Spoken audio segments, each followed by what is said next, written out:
¿Alguna vez se han puesto a pensar, y yo creo que seguramente sí, de cómo cada que hablamos de haber visto fantasmas tiende a ser... Bueno, lo principal tiende a ser una mujer con vestido blanco, ¿no? Pero si no, tiende a ser alguien con ropa victoriana, o al menos del siglo XIX. Como que todos nuestros fantasmas parece que murieron en el siglo XIX. Y no hay como... Dicen mucho en TikTok que... ¿Por qué no se me aparece alguien cantando a Backstreet Boys? O a NSYNC, a Bye Bye Bye. Y eso me hizo surgir la duda de cómo eran los fantasmas antes. No solo antes así de en el siglo XIX, que sus fantasmas eran medievales probablemente, porque hasta hemos visto fantasmas de soldados romanos, pero cómo eran las experiencias paranormales desde hace siglos.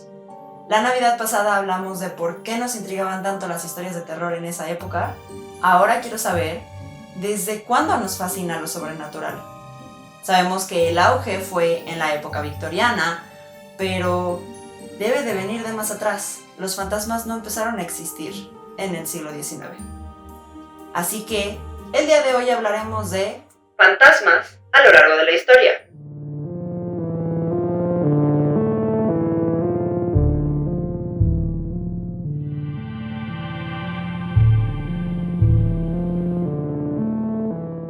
Bienvenidos a un nuevo episodio de Podcast Historias de Terror. Yo soy Cas Monterrubio y como siempre aquí hablamos de temas de terror en general que alimenten nuestra curiosidad oscura. La verdad, ya así fuera del intro, todo elegante, el último episodio estuvo larguísimo, pesadísimo de editar, así que este episodio es relativamente cortito, es más... voy a decir divertido, a pesar de que incluye fantasmas, pero es más divertido, es más ligero, porque creo que nos merecemos algo cortito y ligero después de tenerlos un mes hablando, bueno, sí, un mes, ¿no? 2 semanitas hablando de los asesinatos de Tylenol. Así que, en esta ocasión vamos a hablar de fantasmas. Vamos a empezar por lo que se cree que es la primera prueba de un avistamiento de fantasmas en la historia. Es una tabla babilónica, corríjanme si lo digo mal, pero no encontré cómo se diría, es un tallado babilónico, sería un tallado babilónico, del cual reportó la Smithsonian Magazine en el 2021, y es un tallado hecho en Babilonia por ahí del año 1500 a.C. Este pedazo de tallado cabe en la mano porque está incompleto, le falta la mitad, y es parte de una guía de exorcismos que está actualmente exhibido en el museo. Y esto es lo más interesante del tallado. Tiene figuras que solo se revelan bajo una cierta luz. O sea, yo lo imaginé como bajo luz ultravioleta, cosa que todavía no inventaban en el 1500. A primera vista parece que no hay nada detallado, pero cuando se pone a una cierta posición contra la luz, aparecen figuras que describen un exorcismo. Las instrucciones dicen que el exorcista debe de hacer figuras talladas, me parece hacer como estatuillas, de un hombre y una mujer. Debe de preparar 2 vasos de cerveza, así es, 2 vasos de cerveza, y al amanecer recitar un ritual llamando al dios mesopotamio Shamash. Este dios era el responsable de llevar a los fantasmas al inframundo. Irving Finkel, que es un curador del Departamento del Medio Oriente del Museo de Londres y que es quien dio a conocer este tallado, dice que la intención era atrapar a los fantasmas en estas figurillas. La línea final del tallado urge al lector: no veas detrás de ti. Pero Finkel no está seguro de a qué se refiere, si es para los fantasmas que se están yendo al inframundo o si es para el exorcista. Yo creo que es igual de tenebroso. ¿Qué está viendo el fantasma que no pueda voltear, o qué es lo que hay detrás de él que lo va a empujar hasta el inframundo? Yo me imagino a Shamash, así monstruo enorme, a punto de empujarlo o algo. Lo siento, desconozco de esa deidad, entonces no sé, así lo imaginé yo. ¿O qué verá el exorcista? ¿También verá a Shamash enojado porque lo llamaron? ¿O verá al fantasma enojado queriendo atacarlo? Sea lo que sea el fantasma, sea el exorcista, igual de tenebroso. Finkel cree que el tallado fue creado por un maestro justo en el tallado de arcilla, porque tenía que tener una habilidad muy precisa para lograr que estas figuras se vieran a contraluz, digamos. Y le parece que esta persona pudo estar trabajando en una biblioteca o en un templo de la antigua Babilonia. Entonces, ¿por qué mencionamos esto? Porque ese tallado nos indica que los fantasmas y los exorcismos existían desde hace siglos, desde los tiempos específicamente del mundo antiguo. Así que decidí dividir este episodio en dos partes. En esta primera parte vamos a ver algunos de los avistamientos más famosos de fantasmas, y por famosos me refiero a personas famosas, no como avistamientos que conocemos todos, sino avistamientos de personas famosas de la historia. Así que vayamos en orden cronológico y empecemos por alguien grande del Imperio Romano. Empecemos por Nerón, el controversial emperador romano que en vida fue descrito como tiránico, autoindulgente, libertino y corrupto. Murió a los 30 años. Originalmente se intentó suicidar tras ser declarado enemigo público, pero no lo logró, así que pidió asistencia de su secretario para matarlo. Muy valiente nuestro amigo Nerón. Fue enterrado al centro de Plaza del Popolo y se plantó un árbol de nuez sobre él. Pero sus huesos atrajeron fantasmas y demonios que atormentaban a los residentes. Era una persona tan fea que su vibra atrajo más vibras malas. Así que los romanos ya no pudieron más y llamaron al Papa Pascual II, quien en el año 1099 aparentemente se le apareció la Virgen María y pidió que cortaran el árbol. Desenterraron, quemaron y llevaron los huesos de Nerón al Tíber. Y a partir de ahí, la actividad se calmó e hicieron una capilla para la Virgen en donde estaba la nuez. Entonces se cree que la Virgen llegó para decirles: saquen a este cobarde de mis tierras y mejor háganme un templo a mí. Y funcionó, se acabó la maldición. Actualmente es la Basílica de Santa María del Popolo. Y en el altar tiene un arco decorado representando el corte de la nuez. Siguiendo en los tiempos antiguos, hablemos ahora de Pausanias. Era un famoso general espartano que venció a los persas en la batalla naval de Platea en el año 479 a.C. Y a pesar de ser amado por los espartanos, después de un problema, los intentó traicionar con los persas. Nada fiel el amigo, se parece a Nerón. Así que, cuando lo descubrieron, lo tapiaron, a falta de una mejor palabra, en el templo de Atenea. Lo tapiaron así como... ¿Conocen a Mike Flanagan? ¿Han visto La caída de la casa Usher? Hay un episodio en el que tapian a alguien en una pared. Así le hicieron a Pausanias. A partir de eso, acechó el templo. Se escuchaban gritos espeluznantes y gemidos. Y la única manera en la que se deshicieron de él fue con la ayuda de un mago. Mago entre comillas, porque así lo describieron. Un espíritu muy famoso y que se cuenta que se aparece muy seguido es el de Anne Boleyn. Fue la esposa del rey británico Enrique VIII, y déjenme decirles que las 6 esposas de Enrique VIII se merecen su propio episodio y algún día lo voy a hacer porque ese hombre causó muchos problemas solo por querer divorciarse. Y justo, la decapitó en 1536 en la Torre de Londres, dizque que por adulterio, pero tan solo 2 semanas después se casó con Jane Seymour, su tercera esposa. O sea, si te querías divorciar había otras maneras. Y bueno, no, en ese momento no había otras maneras, lo siento. Eso es tema para otro episodio. Se cuenta que se ha visto a Anne Boleyn en varias partes de Inglaterra desde entonces, como por ejemplo la Torre de Londres, el Castillo de Windsor, Bleakling Hall y su hogar de la infancia, el Castillo Hever en Kent. Pero su lugar preferido para atormentar es la Torre de Londres, que es donde fue ejecutada. Para que al pueblo no se le olvide lo que le hicieron. El avistamiento más famoso es el de 1864, cuando un guardia de la torre que cuidaba el patio donde ella murió, vio una figura de una mujer sin pies que flotaba hacia él. A pesar de ver que no tenía pies, obviamente, como cualquiera, entró en pánico y disparó su bayoneta. Las balas atravesaron al fantasma de Ana Bolena y el pobre hombre se desmayó. Y como si eso no fuera poco, lo mandaron a corte marcial por haber disparado su arma, y la única razón por la que se salvó fue porque el general Dundas testificó que él también había visto al fantasma de Ana. No sé si la venganza de Ana era contra los reales o contra todos, porque ¿qué culpa tenía el amigo? Él no es real, él nada más trabaja para la guardia. O tal vez nada más le gusta molestar. Se lo merece, la decapitaron. Por cierto, casi olvido mencionar que cuando la gente la ve, usualmente la ven decapitada.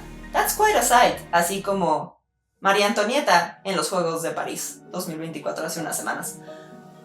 Y otra figura muy famosa, pero no de la realeza, cuyo fantasma sigue acechando donde vivió, es, seguramente ya saben de quién hablo, Abraham Lincoln, el 16º presidente de los Estados Unidos, que fue asesinado en 1865 en un teatro.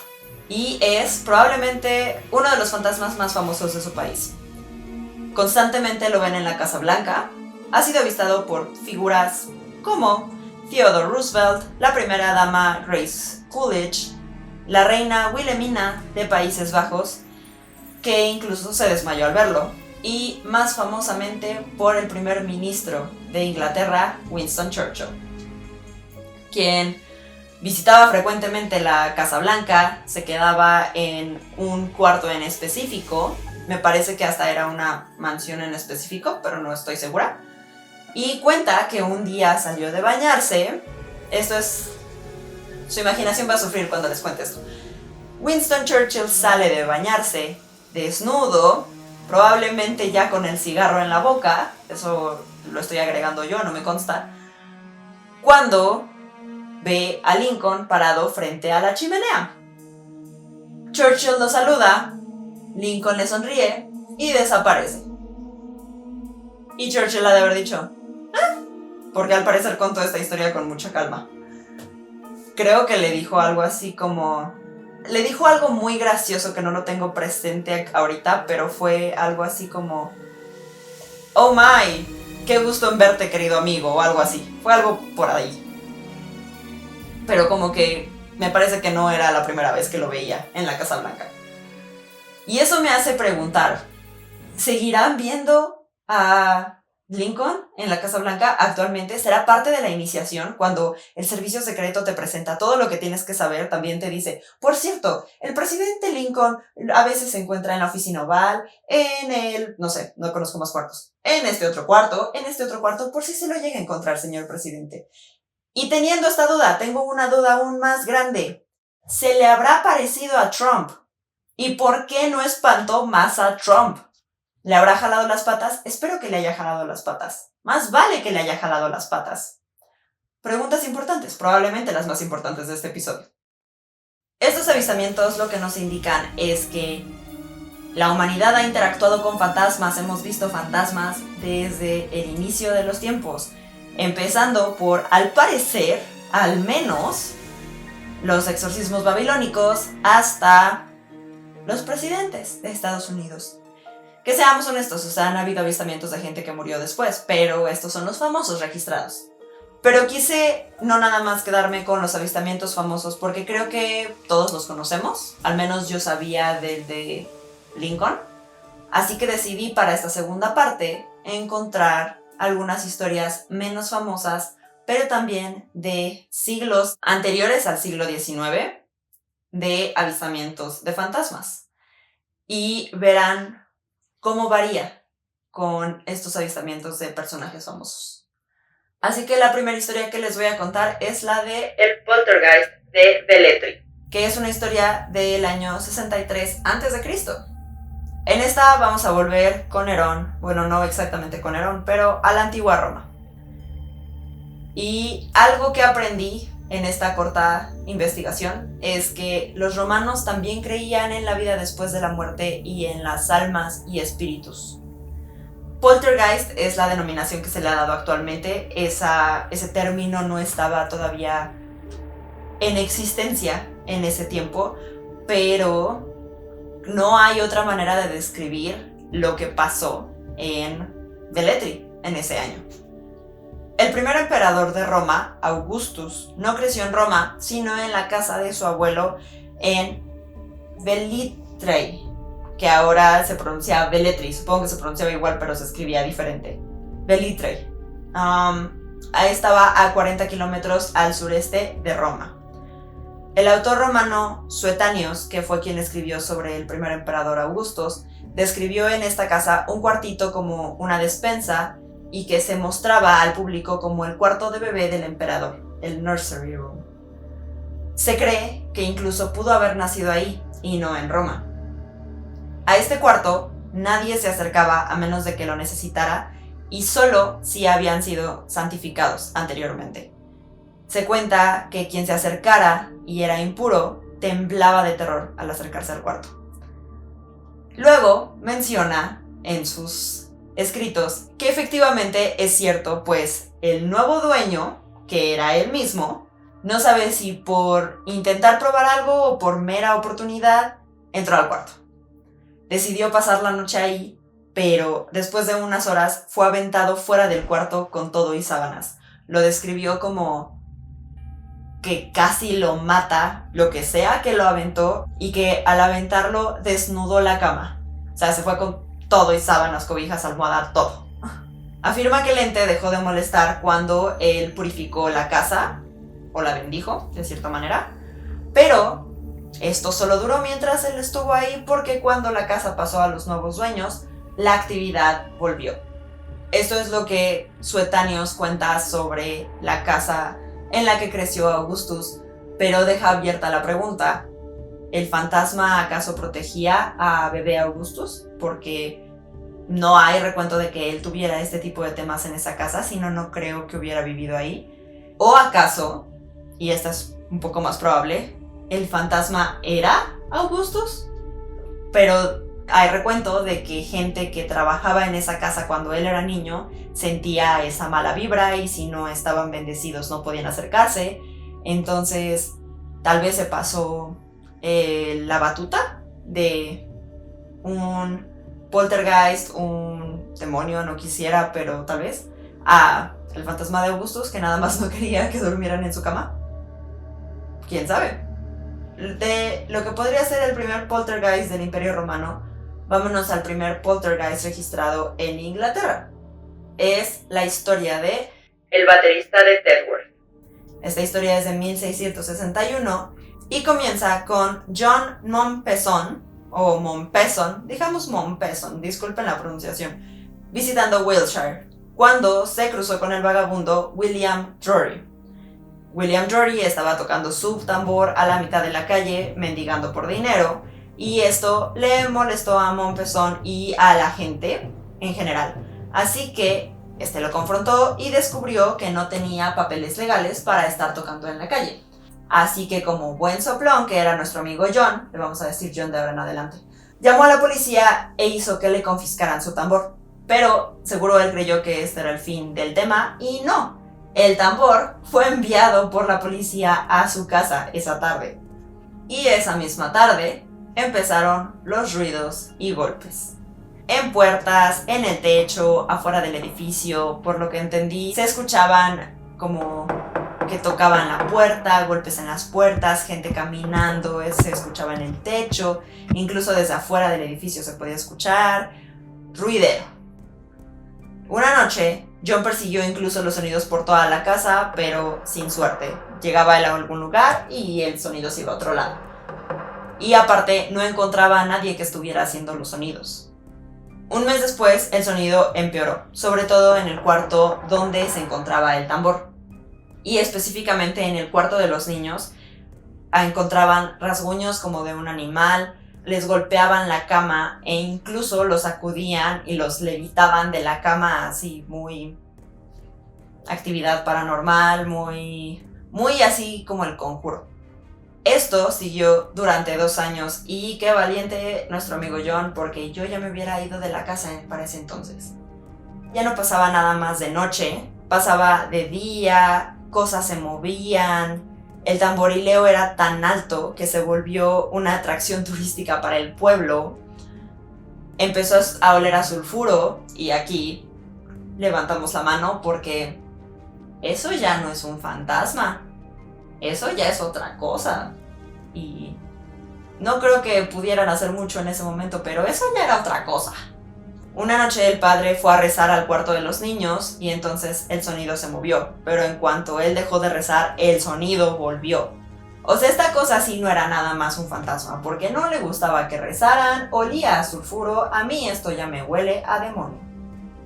La casa se volvió incluso más famosa cuando Joseph Glanville, que era un clérigo, filósofo y demonólogo, escribió sobre el caso en su libro Un golpe al saducismo moderno, algunas consideraciones sobre la brujería. Los libros antes tenían nombres muy largos, voy a mencionar uno después y estaba más largo el nombre.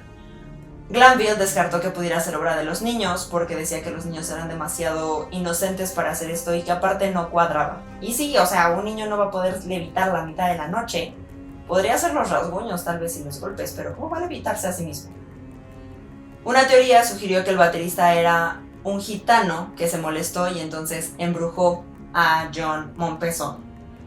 Y en 1662, William Drury fue arrestado por robo y sentenciado a deportación. Estando en prisión, confesó ser la causa de la actividad paranormal. Al parecer sí lanzó un hechizo sobre la familia por haberle quitado su tambor. Y no van a creer que esto exista, pero bajo el acto de la brujería de 1604 fue juzgado. Mompesson testificó en el caso y fue encontrado culpable y enviado a las colonias inglesas para nunca ser visto de nuevo. Así que en América hay algún descendiente de William Drury que su abuelo hizo brujería. Y nuestra última historia es de 1834, las campanas de Billings. En 1806, el mayor Edward Moore se retiró de la East India Company. Eso me recuerda mucho a Piratas del Caribe. Y se fue a vivir a la casa Billings en Great Billings en Suffolk, en Inglaterra. Él y su esposa vivieron una vida muy tranquila durante casi 30 años antes de ser molestados por algo. El 2 de septiembre de 1834, Moore volvió de la iglesia a una casa en caos. La casa, demos un poco de contexto, existía desde los tiempos de Guillermo el Conquistador, que fue el primer rey de Inglaterra de origen normando. También le decían Guillermo I o Guillermo el Bastardo. Bonitos apodos para el primer rey. O sea, esta casa existe aproximadamente de los años 1030. Pero con el paso de los años fue remodelada, Moore la remodeló y ahora tenía campanas de servicio. Como, volvamos a mencionar a Mike Flanagan, La maldición de Hill House. La casa tenía también campanas de servicio. Había 9 campanas generales de toda la casa, 3 campanas que daban hacia las habitaciones y una para el ático. ¿Campanas en el ático? ¡Wow! Ese día en el que Moore llega y la casa es un desastre, es un caos, la campana del comedor sonó 3 veces estando el comedor vacío. Los sirvientes fueron a ver al comedor y no había nadie en la casa, y esto pasó en 3 ocasiones seguidas. Al día siguiente vuelve a pasar con más frecuencia y en esta ocasión Moore lo ve. Así que Moore y su hijo Edward le preguntaron al cocinero y mientras él les contaba lo que había pasado, volvieron a sonar las campanas con muchísima fuerza, tan fuerte que una casi se cae de su base. El cocinero se terminó yendo al día siguiente. Se creía originalmente que por el miedo a las campanadas, pero la realidad va más o menos de la mano, fue porque creía que las campanas eran un augurio de muerte y él tenía un familiar enfermo. Afortunadamente, el familiar estaba en buen estado cuando él lo fue a ver. Esto siguió durante 2 meses. Se pueden imaginar campanas diario, caóticamente durante 2 meses. Yo no, me hubiera ido. Moore investigó en vano. Intentó replicarlo, pero no había forma de tocarlas tan fuerte que se fueran a caer de su base y no podía hacer una broma porque no daba tiempo de tocarla y correr sin que nadie te viera, me imagino yo que en una casa tan grande. Ellos no fueron los únicos que lo vieron, también amigos, familia, vecinos fueron testigos.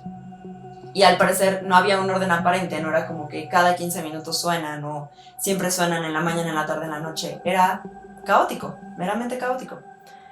Moore investigó con quien instaló y arreglaba las campanas, no llegó a nada. Incluso intentó escribir a un periódico y preguntar si alguien había experimentado algo así, y sí le contestaron personas que tuvieron experiencias similares, pero tampoco llegó a nada. Las campanadas acabaron y Moore nunca supo qué pasó. Solo fueron 2 meses de molestarlo. Tal vez era un fantasma que solo estaba de paso y quería divertirse. No sé. En 1841, Moore usó todas sus evidencias y los documentos que tenía para escribir el libro, ahí viene el nombre, Las campanas de Billings, un recuento de las misteriosas campanadas de Great Billings, Suffolk y otras partes en Inglaterra. Y el nombre está más largo, pero ya no lo seguí traduciendo. ¿Se imaginan los libros de piel que antes se hacían, que había que sellarle letra por letra? Ese título hubiera tomado todo el libro, estoy segura. El dinero que ganó de este libro lo usó para financiar el mantenimiento de las campanas de su iglesia. Así que dijo, pues hay que sacar dinero al menos de que me estuvieron molestando durante 2 meses. Y no vamos a contar esta historia de nuevo, pero quiero mencionar con mención muy honorífica a la bruja de Bell. Esa es una de las historias más famosas de una maldición, un embrujo, avistamientos. Ella creo que era mucho más presente que todas estas historias que conté, porque ella hasta hablaba y habló con Andrew Jackson. Si no saben de qué hablo, ahí les voy a poner la liga al episodio de Leyendas de los Apalaches. Ahí hablo muy a fondo de la bruja de Bell. Así que, ¿qué podemos concluir de esta pequeña compilación de fantasmas que me di a la tarea de investigar? A lo que yo llego es que toda la vida de la humanidad han existido los fantasmas, pero depende de cada cultura si lo registraron o no, si eran más o menos creyentes en lo sobrenatural. Porque de los romanos encontré muchos, o sea, Nerón y el poltergeist de Velletri son pocas, o sea, encontré una página con un montón de historias del Imperio Romano, pero por ejemplo no encontré nada de Grecia, pero por ejemplo todo lo demás que encontraba era de Inglaterra, Estados Unidos, o sea, era difícil encontrar de otros países. Entonces esa sería la conclusión a la que yo llego, que depende de cada cultura si lo registraron o no, pero y de la preservación de las cosas, porque por ejemplo en el Medio Oriente sí lo registraron en un tallado, pero no se había encontrado hasta ahora. Tal vez en el futuro vamos a encontrar muchísimo más. Y pues eso fue todo. La verdad, este episodio fue muy cortito porque tuve muy poco tiempo para investigar, porque la edición del episodio pasado me superó y los días han estado medio pesados. Entonces, espero que les haya gustado. Fue una investigación que originalmente como que empezó sin pies ni cabeza, porque quería hablar de una cosa, pero no había suficiente información. Entonces quise hablar de otra cosa, pero tampoco había suficiente información. Y terminé llegando a este tema de fantasmas a lo largo de la historia. Originalmente la pregunta que quería responder era ¿qué veían? Pero en las historias que encontraba no veía nada, solo tenían estas experiencias que creo que es lo más común que tenemos. Escucho cosas, se mueven cosas, pero un avistamiento es más raro de encontrar. Entonces replanteé hacia desde cuándo nos interesan los fantasmas, desde cuándo estamos interesados. Creo que es un tema que vale la pena investigar más a fondo, que les podría deber un episodio con más tiempo para hacer el research y me lo anotaré. Pero espero que les hayan gustado esta pequeña compilación de pequeñas historias que encontré por allá, por acá, y creo que formaron un bonito episodio. Y fue algo ligero, porque creo que valía la pena después de cómo empezamos la temporada. La empecé muy fuerte. Pero bueno, si me están viendo a través de YouTube, no olviden suscribirse a mi canal. No olviden mandarme sus historias de terror o sugerencias de tema a cubrir a podcasthistoriasdeterror@gmail.com. Y recuerden seguirme en mis otras redes sociales, podcast-historiasterror en TikTok y podcast-historias de terror en Instagram. Igual se los voy a poner en la descripción del episodio en las 3 plataformas para que puedan ir y seguirme. Sean amables entre ustedes, en los comentarios y conmigo, por favor. Espero que les haya gustado, espero que haya sido divertido, creo que fue un tema mucho más ligero y los estaré viendo en 2 semanas. Bye. Podcast Historias de Terror. Investigación por Cassandra Monterrubio, producido por Cassandra Monterrubio y Brian Basurto, editado por Cassandra Monterrubio. Bye.